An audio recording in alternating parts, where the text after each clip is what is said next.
Welcome back to Cocktails and Conversations with my special guest, Tim Colon, licensed mortgage lender. Tim, I want to ask you a question. So, if I have my home and I have equity in my home and I'm considering accessing that equity, which is better, a HELOC, home equity line of credit, or a HELO, home equity loan? What's the plan for the money? Let's say I wanted to utilize it to consolidate debt or fix a roof, or major expense. I would say renovations or investments would be a home equity line of credit. Consolidated debt should be a home equity loan, because a home equity loan is a fixed rate over a certain period of time, and it's just usually you can do whatever you want with it, but it's one fixed payment. So the home equity lines of credit, the interest rate varies, right, based on the market. So is the interest deductible like on your primary mortgage, or if no? it's for a home? So this question needs to be confirmed by any EAs, CPAs, and taxpayers. But EAs are enrolled agents. If it's interest, which my EA, Joseph Rodriguez, informed me that if it's towards a home, you can write off the interest. Interesting. If you just go buy a car, technically, you shouldn't be writing the interest off. Do you find that more business owners are tapping into their home to support their businesses, or it's more so taboo? At least in my opinion, I think it's taboo to tap into your home equity for your business. But are you seeing business owners doing that? So the business loans typically have lower interest rates. So I don't see them tapping into equity. Really? Like an SBA or something along those lines. If it's a startup business, if the business needs some sort of capital, we don't do those specific loans, but I do have associates that handle that. And from what I've seen on the rate programs and terms, new businesses have been getting really low rates on SBAs. That's actually a great segue question. What's the competition been like for personal loans that are non-securitized versus refinance loans? Are you seeing a lot of competition with money going down that way in private lending versus this? Personal loans and things of that nature are very easy to get. You get it with in a week, where a mortgage takes 30 to 60 days. So people get them for quick money, and if they're able to, pay them down or get a bonus or whatnot, then they're one and done. But if they start getting engulfed in a lot of debt, now they're like, ooh, maybe I should do this mortgage. I didn't want to do the mortgage because, Tim, I don't want to give you pay stubs and bank statements. I'm like, why? You gotta, because personal loans, type information in, approved. They run your credit and that's it. And since a mortgage is a secured loan, we need to do an appraisal, make sure the value is there, run title report. So it does take longer. But if they have all this debt, they need to consolidate it, then they're taking a mortgage out. Are you starting to see higher foreclosure rates because of higher interest rates now? No. Foreclosures are down. It's expensive for banks. A lot of things I've said today have been not insider, but behind the scenes knowledge. It's expensive for banks to foreclose on people, and there's equity in homes. Mm-hmm. So they'd rather do what's called a modification, where, God forbid you're behind on your mortgage, you have a spouse that passes or separation or whatnot, and now you have a dramatic household decrease. The bank will come in, you have to tell the bank, sometimes you do go late on your mortgage and it does ruin your credit, but you're still in your home. Mm-hmm. So you could have, credit in 500s, but you still have a mortgage. So what they do is, let's just say, for example, you owe $500,000, your payment is $3,000 a month.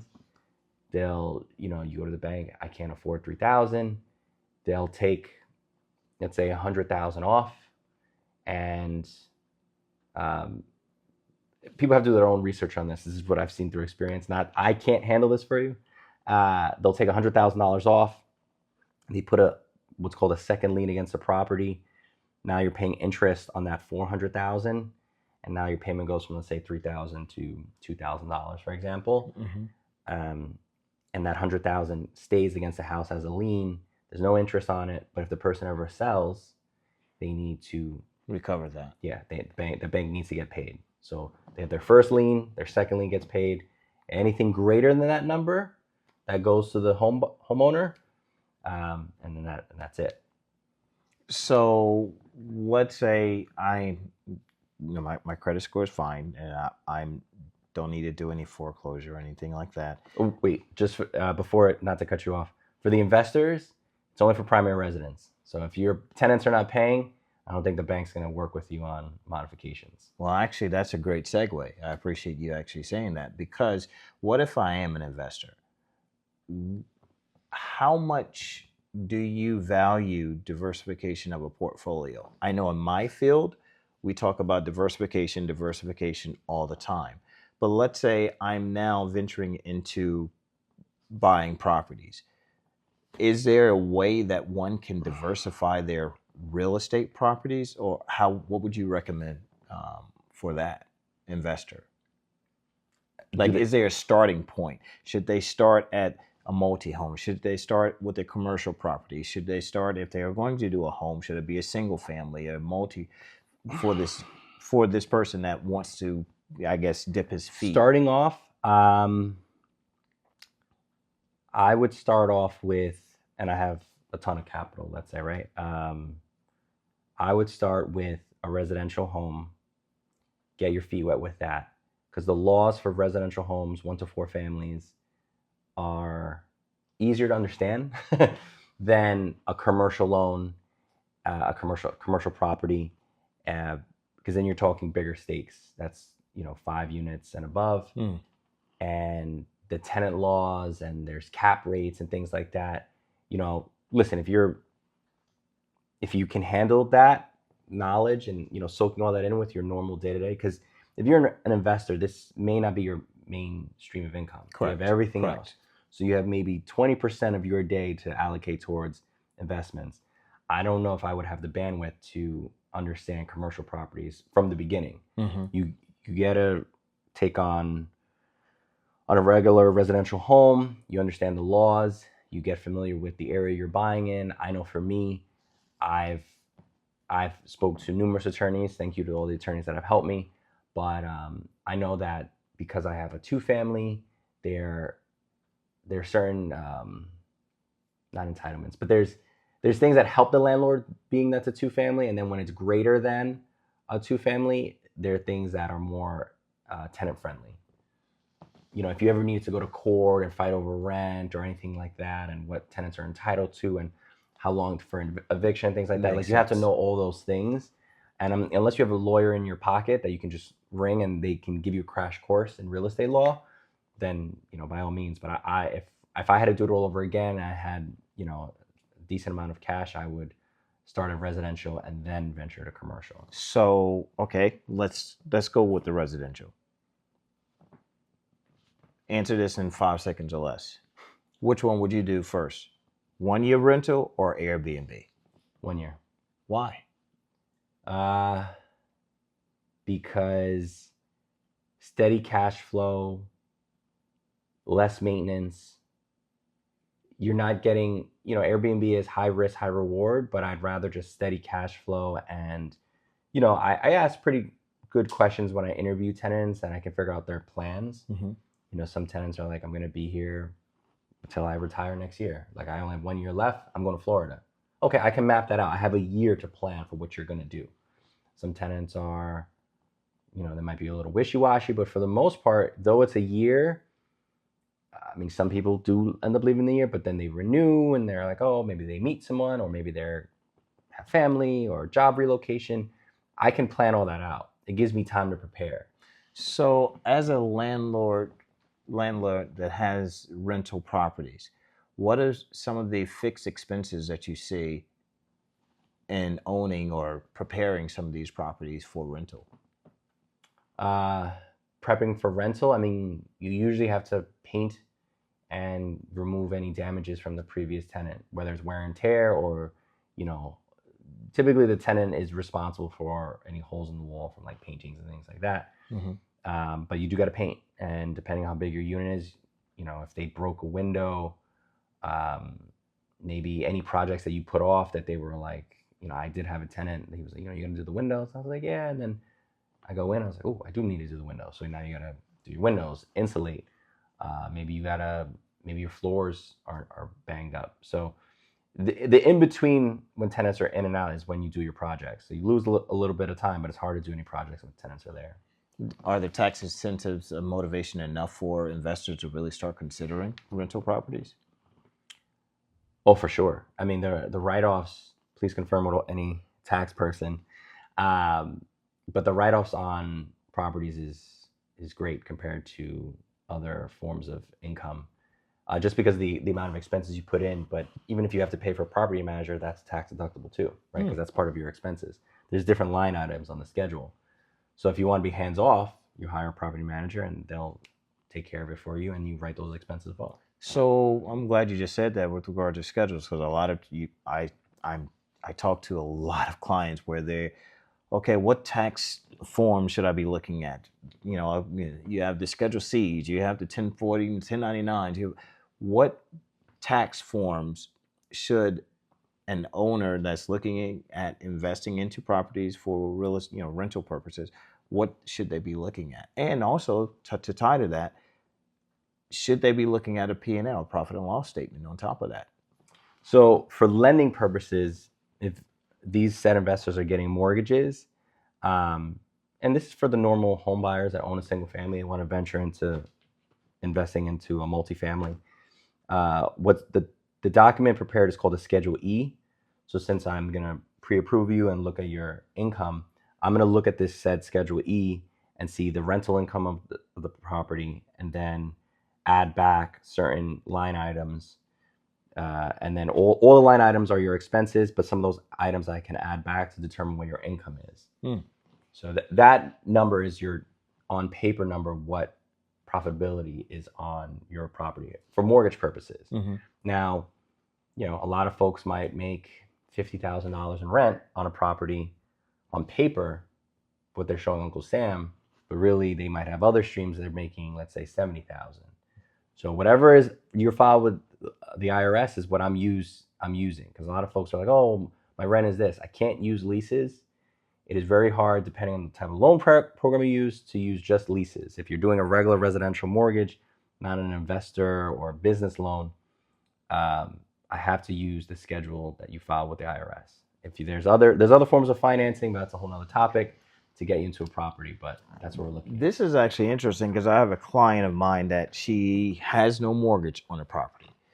Very, very desirable area.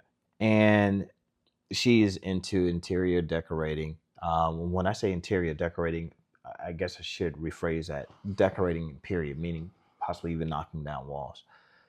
My question to you is, if she decides to go into renting out her current home, downsizing, because the conversation is she wants to downsize, but she would like to keep that property and possibly rent it out, does her interior decorating business benefit from actually decorating that property, since now that her current home, which will now be a rental home, it's now a business for rental income? Is that a tax write-off? Is that a tax benefit for both the rental property and her interior decorating business? So it's a layered question. And I only ask because you see these on HGTV where these people have these properties, but yet they also have an interior decorating company. And so I was always wondering how that works. And I'm not a tax professional by any means. I would assume that she has two different schedules. She was probably running the interior design business on her Schedule C or 1099. And, you know, she has an office expense, and if she has a dedicated office space, then she talks to her tax person for that. And then if she's receiving rental income, that's on a separate schedule, which would be Schedule E if she's renting her house out. So two different schedules for said person. That's the best I can answer that. So at the end of the day, the best thing to do when you have something like that is always consult your tax professional as opposed to trying to go it alone. Correct? Agreed. Okay. Agreed. Well, look, I want to just say thank you for first of all sitting down here. There is one final question that I know that if I don't ask this question, I'm probably going to hear feedback. What is a 1031 exchange? I keep on getting emails about that. Clients are asking me about it. I know what it is, but can you tell our audience what a 1031 exchange is? So 1031 is a tax mechanism to defer any capital gains on a property. So to simplify it, I just had a client last week. He sold his house in the Bronx. Let's say sold it for $800,000. He owed $400,000. The property was not his primary, so anything greater than what you bought it for is all subject to taxes. So if he bought the property for $500,000, anything greater than $500,000, he has to pay taxes on, right? So if you're at $300,000 in profit, now this only applies to investment properties or your personal? Okay, investment properties, and if your primary does turn into your investment. So if you live in a house and now you're renting it out and it was your primary, you have 2 years to, and please confirm this with all tax professionals, but you have 2 years to sell the house to avoid any capital gains, and after 2 years, then it's subject to full capital gains. Well, I just want to jump in and say that if there are any compliance or regulatory authorities watching this video, we are making sure that we disclose what our audience should be talking to, who our audience should be talking to. Yes. Ding. So with the 1031, so he ended up selling his house. He took all the money in gains. He bought because you have to buy a like property. So he sold a 2-family, he bought a 2-family, and you have to basically buy a like property. I believe he bought 2-family homes, and took whatever, it was $300,000, put $150 down on each, and that's now reinvested into the homes and hasn't paid any taxes on it yet because it was reinvested. And never, the 1031, what it does is it doesn't touch your hands. You sell your house, this organization comes in, they receive all the money. You have a certain time period which you need to speak to the 1031 company, and they'll tell you whether it's 45 days, 60 days. The money never touches your hands and is then reinvested into a new property, so you never really had it. So essentially what you're doing is you're diversifying, but without having the tax hit.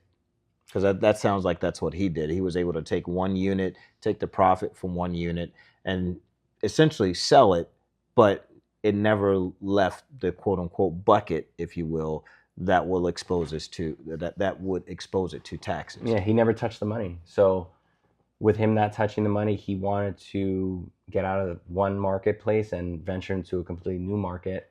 And because home prices were lower, he was able to secure 2 homes instead of one. Do you recommend this for since appreciation on a lot of properties have gone up for those that are interested in investment properties? Oh, 100%. I mean, I've had clients that financial literacy is not taught to us as children, and some people don't discuss their finances at all. And I met these clients after they referred to me much later in life. They sold a property and they had no wealth manager, no financial advisor. They had an accountant, but some people only speak to their accountants once a year, right? Hey, here's my stuff. They made a ton of money on this house in North Carolina, made $100,000, but Uncle Sam took $40,000, and they had no idea. They were like, "Oh, we didn't know." And I'm like, "Oh, what if you would have just," because they bought something else, but they used the $60,000. That $40,000 went to the wind because it touched their accounts. So I like what you just said in terms of the financial literacy. Unfortunately, it's a unappreciated art that just seems like it doesn't get taught. What are you finding some of the challenges? What challenges are you finding when first-time home buyers, when investors come to you for assistance in financing their projects? Problems? I mean, I'm a problem solver. I mean, that's such a weighted question. I mean, are you finding yourself educating a lot of the new first-time home buyers and investors as it relates to financing the projects, whether it be buying a first-time home or buying an additional property, in terms of financial literacy in of itself? I think first-time home buyers, because I had someone recently, some are doing more homework up front, like depending, I guess, on generations. I think the millennials and Generation Z are doing more homework, where anyone prior is just like, they appreciate the hand holding and guidance. I love when folks do homework, but then I have to try to like see what they Googled, which I was like, yeah, this article is from 6 years ago. It doesn't exist. Gotcha. Versus like this, I'm in the now, which is not a battle. It's like sometimes you have to debunk certain theories. So I appreciate. So they know just enough to be dangerous. Yeah, well, no, I wouldn't say dangerous. It's more, like I can read the room. It's like, oh, this guy's equipped. I'm like, okay, like now I have to earn this guy's business. I got to show him something even more than the normal folks, because he's gotten, let's say, lessons 1 through 3 already covered. So I'm like, all right, we're in advanced real estate now. So I'm like, all right, so now I got to show him maybe a 1031 or something like that. The alternative financing for the investors has been something newer, where like business owners being able to like buy properties without having to show tax returns, and just buying a property that cash flows has been instrumental in success. Because in my success, since it's down payment is very simple. It's like credit score, good credit score, money's already secured in your personal account, or maybe business, but it gets a little tricky. Property mortgage is $2,000, property makes $3,000, done, right? Sounds really simple, but the part of it is having that 20% and having the capital has been the challenge, because folks sometimes want to use 5% as an investor. I'm like, I don't think it's going to cash flow, and it won't make sense. Like, we're going back and forth. I want to buy a home with 5% down, but I own 3 homes already, and it's clear it's an investment. So it's just getting folks ready for guidelines, and like, this is the right way to do business and how most folks do it. So I'm going to try to wind this down. Tell me, what is your ideal client, and tell me, what would you be looking for to continue to grow your practice? My ideal client is anyone that's willing to learn, that is open to receiving my knowledge. I'm okay with, you can ask me all the questions in the world. I guess there's a difference between asking questions and questioning. Almost like second guessing. I mean, you can second guess me at first, and then once I've proven my worth and shown you, I can show you all the reviews I have online and all that, but it's not a contest, but it's just a proven track record of like, I know what I'm doing and I'm going to continue doing it. So if you're open to receiving knowledge and you trust the process and you're loyal, and that's my ideal client. I don't care what your credit is. We can fix your credit. Your income is what it is. I mean, if you make whatever you make and you're going to get a raise or whatever, we'll try to make it work out of that. And assets, eventually you have the money. So I'll tell you how much you need and we'll make it happen. Well, tell the audience again how to get in touch with you and what they need to do to get the ball rolling. So Instagram is Tim_Cologne_mortgage. My information is Timothy J. Cologne. NMLS is 964986. You can reach me at 646-549-9476. You can Google Tim Cologne Mortgage on Google or Zillow. Will show you all my reviews, and you can get in contact with me through one of those ways. And guys, in the event that didn't click, just click on the subscribe button below, like us, and follow us, and we'll make sure we give you all the information you need to get that home. All right. Good job, Tim. We're out.